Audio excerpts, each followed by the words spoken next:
जिसके निकालने में तुमको सुख की अनुभूति हो रही है, उसको रोकने में कितनी सुख की अनुभूति होगी। उन्मत्त हो जाओगे, बहुत जल्दी आपके सारे के सारे करण भगवदाकार होने लगेंगे यदि आप ब्रह्मचर्य का पालन करेंगे। शरीर स्वस्थ, हल्का, मन प्रसन्न, नींद आदि पर विजय, कितने गुण ही गुण।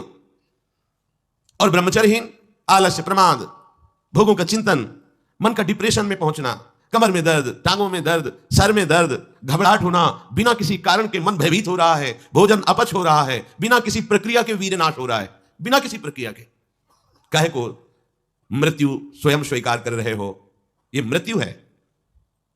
चाहे भगवान दत्तात्रेय जी बोल रहे हैं या भगवान कपिल देव जी बोल रहे हैं, जब उपासक को संबोधन करते हैं भगवत प्राप्ति के लिए तो कहते हैं कि इस भोग वृत्ति को साक्षात मृत्यु रूप देखो, यह मृत्यु है तुम्हारी। जब शरीर राग त्यागना है तो तुम शरीर से भोग भोगोगे तो आसक्ति शरीर की पुष्ट होगी, आसक्ति भोग सुख की पुष्ट होगी, है नहीं। कितने दिन शरीर रहेगा, कितने दिन भोग रहेंगे। विचारवान बनो, ब्रह्मचर्यम चरंती, ब्रह्मचर्य का पालन करो। उपासक जो ब्रह्मचारी होता है उसका खिला हुआ चेहरा रहता है, जैसे कमल खिला हुआ, बिना किसी कारण के उसकी मुख मुद्रा में प्रसन्नता होती है। जो ब्रह्मचर्यहीन होता है बुझा हुआ चेहरा होता है, तेजहीन, बिना किसी कारण के वो शोकग्रस्त लगता है। बैठा है, आपको लग रहा है शांत है, लेकिन आप चेहरे को देखो, वो एक शोकग्रस्त है, कुम्हलाया हुआ चेहरा, अशांत चेहरा। मुख प्रसन्न, तन तेज विराजा, यह है ब्रह्मचर्यम चरंती, भगवत आराधन संपन्न उपासक का। जैसे आग में पैर रखते हुए कोई चले तो कैसे चलेगा, ऐसे ही ब्रह्मचारी की पहचान है। इतनी स्फूर्ति उसके अंदर होती, जैसे आग में चलने वाला पूरा पैर नहीं रख पाएगा, अगला कदम रख देगा क्योंकि ताप लग रहा है, ऐसे उसकी स्फूर्ति होती पैरों में। उसकी आंखें एकाग्र रहती है, चंचलता इधर उधर या बार बार झपकना यह विषयी पुरुष का लक्षण, बार बार पलक झपकना यह विषयी पुरुष का लक्षण, इधर उधर ताक झांक चंचलता, ऐसा बैठे तिनका तोड़ रहा है, पैर हिला, यह सब विषयी पुरुष के लक्षण है। यह तो बिल्कुल साधारण स्पष्ट दिखाई देता है आदमी विषयी है या ब्रह्मचारी, एक सेकंड में लक्षण होते हैं।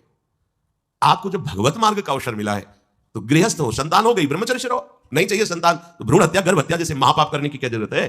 उसी वीर से संतान उत्पन्न होती है जिसको आप नष्ट कर रहे हो, जिसको आप ऐसे पानी में बहा रहे हो, व्यर्थ फेंक रहे हो, तो उसको भ्रूण हत्या का पाप लग रहा है, तो तुमको पुण्य लग रहा है, वीरपात कर रहे हो तुम्हें भी वही हत्या लग रही है, क्योंकि उसमें वही जीवात्मा है जो मां के गर्भ में जाके बालक रूप धारण कर लेती है, उसको तुम नष्ट कर रहे हो। पर बुद्धि भ्रष्ट हो गई है, समझ में नहीं आता, व्यर्थ में वीरपात करते हो, व्यर्थ में। तुम्हारा भजन बनेगा, तुम अध्यात्म के योगी बनोगे, मजाक है अध्यात्म का मार्ग। होश में हो जाओ, ये मन की दुलार को बंद करो। जब तक इच्छा ही नहीं भगवत प्राप्ति की तो फिर तुम कैसे भगवत प्राप्ति कर पाओगे। भगवत प्राप्ति की इच्छा कैसे होगी जब तुम्हारी इस तरह से निंदनीय वृत्तियां हैं।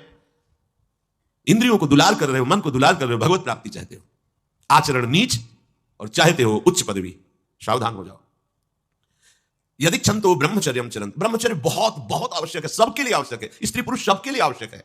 आप उसको केवल भगवत प्राप्ति से ही मत समझिए। अरे जीना है तो ब्रह्मचर्य की आवश्यकता है, स्वस्थता की आवश्यकता है, प्रसन्नता की आवश्यकता है। मरा हुआ जीवन, रोज सुबह शाम निकल रही, रोज जीवन जा रहा है, किस काम का जीवन, गया गई, रात्रि गई, दिन गया, समय जा रहा है। तुम्हारा उद्देश्य क्या है, तुम्हारे हाथ क्या लग रहा है, क्या प्राप्त कर रहे हो।